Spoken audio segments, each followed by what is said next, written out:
So Robert, talk a little bit about Château Maris. What's the philosophy behind Château Maris? The philosophy is to make great wine. There we go, that's it.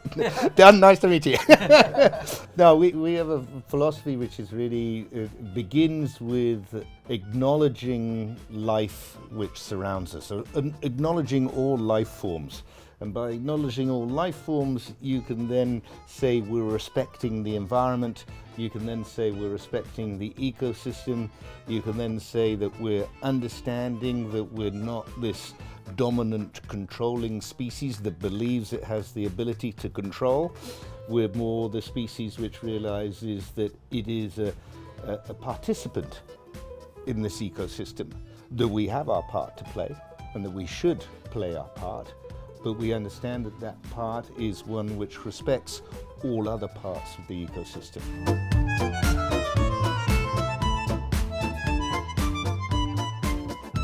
How did Château Maris come about? Well, it existed before because the owner was called Monsieur Maris, and we bought it off Monsieur Maris, who had no children, in 1997. But as an estate, Mr. Maris had created it in the late 70s.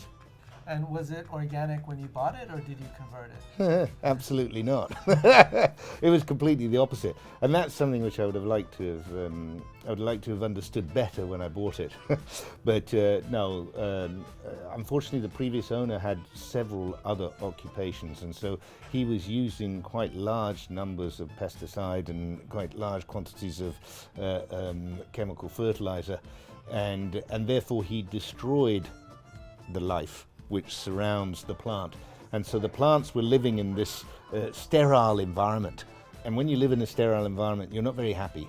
And you're not very well, you're not very healthy. And if you're not happy and healthy, you're not going to produce great grapes. And so, no, Maris was not organic when we bought it. And we had to convert it to organics because it was the only way to bring life back to the ecosystem. When did you move from organics to biodynamic? Almost straight away, because the rejuvenation of life in the soil came through live compost. And one of the ways of making live compost is the biodynamic method of agriculture. And infusing, therefore, the plant-based preparations, the Steiner-based preparations, into the compost pile. And we found that actually produced the most potent form of fertilizer, live fertilizer that we could get.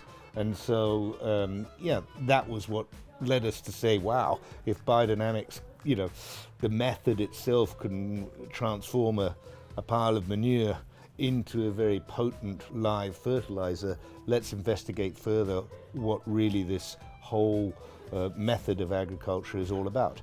So we did that for a couple of years, looking at the compost piles, analysing the compost piles, testing the compost piles, going back and forth, and then we said, well, okay, this biodynamic compost pile is always the best. It's always the one which has the most nitrogen. It's always the one which has the most microorganisms per square centimetre.